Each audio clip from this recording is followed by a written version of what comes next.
Fear is pretty fickle. Its subjectivity means you can never really anticipate it, nor is it something that's even remotely in your control. I'll admit that growing up, I wasn't the bravest or most fearless of children. I was what my beautiful mother liked to refer to as a weenie ass, and there wasn't much that didn't make me shake like a 6-ounce chihuahua. When my friend wanted to sneak in a little Resident Evil 2 late at night, I lied and told him that my PlayStation doesn't work on Capcom games, sorry. I cried when I watched Jurassic Park for the first time. My cousins told me there was a living head in a basket that likes to fly around the living room late at night, and I believed it. I did my best to avoid any and every scary, spooky story situation, so needless to say, I didn't play many survival horror games growing up. You see, I cheated the system. All I had to do was stop playing these bullshit survival horror games, and I was gravy, baby. It's literally illegal to scare me now. And that's it. I'm free. There's zero possibility that anything in a non-survival horror game is gonna scare me.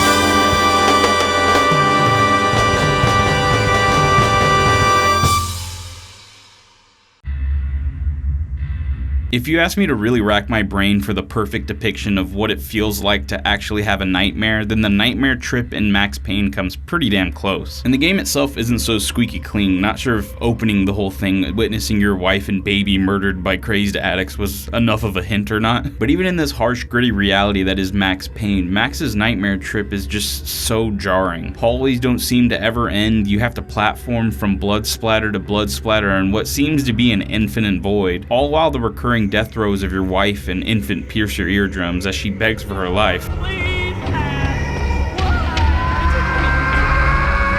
Are we having fun yet? There's not much rhyme or reason to what's going on. There's an ambiguous threat of violence, but I mean, that's kind of what a nightmare is. This is where 10-year-old me made the executive and courteous, might I add, decision to stop playing the game because I couldn't keep putting Max to that kind of trauma. Max is too scared, not me. I'm actually very strong and a really good kisser. I am certified M for mature material. It's Max's fault. He's the one that's scared, not me. I'm not fucking... Maybe this is cheating because Devil May Cry was technically supposed to be another Resident Evil installment, but the first time you encounter the goddamn jester puppet things floored my ass. Maybe it was the fact you've spent a solid 10 minutes or so without encountering anything, or the way the camera sits on this asshole after you take the key, threatening a jump scare that never comes. Oh wait, gotcha, you little white-haired bitch! They did a good job with the majority of the enemies in this game. They're pretty scary, but nothing scarier than having to platform in this game. Bioshock's not a survival horror game, but I'll play devil's advocate and say that I understand why people think it's survival horror. Yo, chill. Sure, the whole solitary confinement of Rapture in itself is pretty creepy, and the big daddies are pretty threatening, but I'm not talking about any of that. I hate flying. I don't know if there's anybody who absolutely loves it, but I hate it. As soon as that plane starts lifting into the sky, my immediate thought is, oh my god. This is it! It isn't just that thought of falling right out of the sky, but to plummet into those cold, unforgiving waters as gnarled pieces of the plane sink around me. And then in the dark, I happen upon a menacing monolith of mystery. Are you feeling this alliteration, baby? Is this freaky frightening enough for you, you freak? I don't completely understand my affinity with this game, but it's there. Am I talking about the ghost level? Afraid not. Am I talking about the honker with the chompers? Oh, so sorry, I'm afraid not. Space? Hell yeah, I'm afraid so. It's stupid, it's the ocean, but it's in the sky, up there.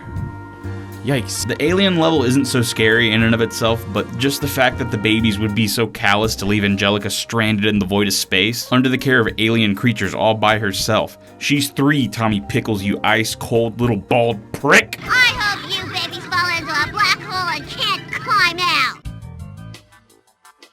One of my favorite things about Shenmue is just how grounded its world feels. Not only do we follow Ryo through his story, but the game really places you in the shoes of a Japanese high school boy desperately wandering out into the world, experiencing his hardships and taking the time to wind down with a soda or converse with some of his friends or play darts. I really liked playing darts. You acclimate yourself with Yokosuka and its humble accommodations so easily that once you feel yourself start to catch your bearings, this hairless, toothless, decrepit freak just reigns all over your parade. He ate my fucking ticket. He gives me the heebies McGeebies. fuck off. And something just always rubbed me the wrong way, knowing that he's out there hiding, watching your every move. And I got that feeling too whenever you're exploring the hidden room in the Hazuki Dojo. Even that whole idea of a secret hidden room from the whole family makes me a bit anxious. It's as if we're entering this new world that both ourselves and Ryo aren't entirely ready for just yet. Drakengard is maybe one of the most unsettling games I've played by far. Its tone is so dreary, its music has this feverish pace, feeling as if it's on a 10-second loop, as you're subject to witnessing these characters as they gradually devolve. But what's really a punch in the gut is all the different endings for this game, and there's not an instance that you're gonna leave this story feeling all warm and fuzzy inside. Watching your friends being feasted on by ancient babies, Furii is reborn as this hellish, violent thing, and the canon ending is one of the strangest subversions I've ever borne witness to. It's one of the only RPGs that's only purpose is to leave you with feelings of melancholy and defeat. I'm so depressed I can't even blink. Yoko Taro is a fucking alien. Yeah, sure, Dark Souls is dark, and I promise I'm not going to make that hack point of, oh geez, it's so hard, the difficulty is scary. No, I don't like the grass guys. One thing I like is when a game uses its world to elicit feelings of unease. In Mass Effect, there's something inherently foreboding about traversing a planet for the first time, not knowing what awaits, especially if what awaits is a massive, disgusting, slippery worm. You get a similar thing going on with Shadow of the Colossus too, and what I get from this is more so a feeling of isolation, that fear of abandonment forefront in your little brain. You see, fear doesn't always have to be like, ah, scary. The Scarface Easter egg in GTA Vice City got me all kinds of screwy ooey the first time I found it. I was a kid. I hadn't watched Scarface yet. This reference doesn't mean anything to me. So I see blood and chainsaw with no context. All I can think is, oh my god, who's there?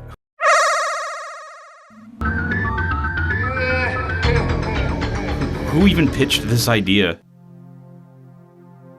What Ocarina of Time and Majora's Mask do exceptionally well is using its childlike wonder as a means of disarming you into thinking that you're safe. And adventures have their hardships, sure, but this is Nintendo.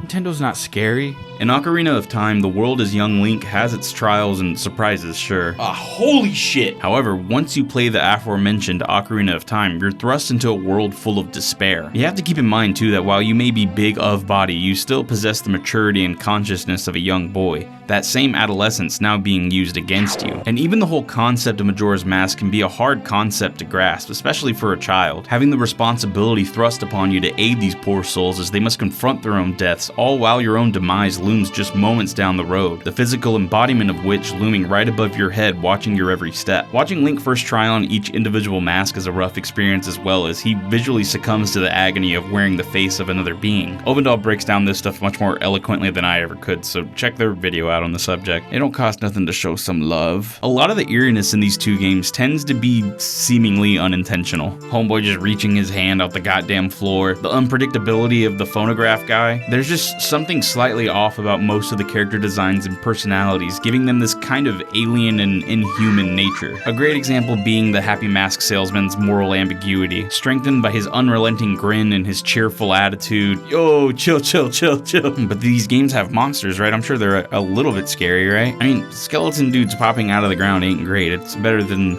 a whole ass wolf. The howls still stress me out to hear. It's like a damn iPhone alarm. But who in their right mind conjured up this hellhole underneath a sweet little place like Kakariko Village? Are we sure this is from the game with the fairy and the blonde kid? There's these disgusting amputated hands getting their little mitts on you and separating into smaller little mitts when you hit them. The re-deads to this day still scramble my little brain. That screech, their ambiguously humanoid bodies that seem to be almost made out of wood, and the way they snug your head as you're frozen in your tracks. It sucks, but nothing tops that deformed, smiling tumor you're required to kill that just inches you closer and closer, and it's seriously one of the most terrifying experiences I've ever had as a child. Unless you're Jeffrey Dahmer and feel like going on a run of kicking some chickens, for which that agony will be repaid tenfold. This is what you deserve, you goddamn sadist. Oh, it hurts, they're picking me. Baka, bitch. While fear isn't necessarily a good feeling, there's this almost satisfying rush you receive from it. As humans, we have this really weird compulsion to it too. It's that feeling of sensing danger in this simulated way that doesn't really have a real effect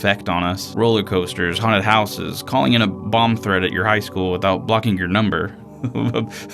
Please don't do that. It's similar to the point I was trying to make with my death video about reframing something traumatic or negative and turning it into a positive aspect. And it's something so prevalent that as I'm coming to conclude this video, that it even hands itself to material that isn't necessarily made for it. I mean, I think that's just what makes that fear so potent. Just whenever you're feeling safe, the moment you least expect it, it's as if it's crawling right up your smelly little spine.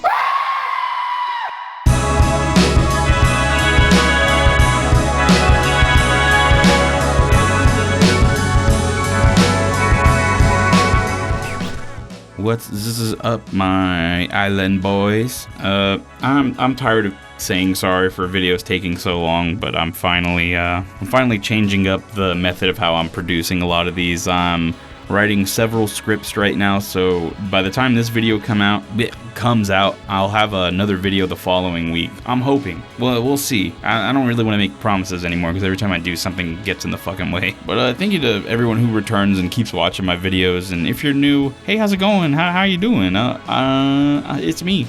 I don't got much to say this time. I love y'all. Y'all keep supporting. I'll keep doing what I do. I'm gonna try to get a lot more out. I know I always say that, but here it goes. And yeah, happy Halloween, you weirdos. Love y'all. Bye.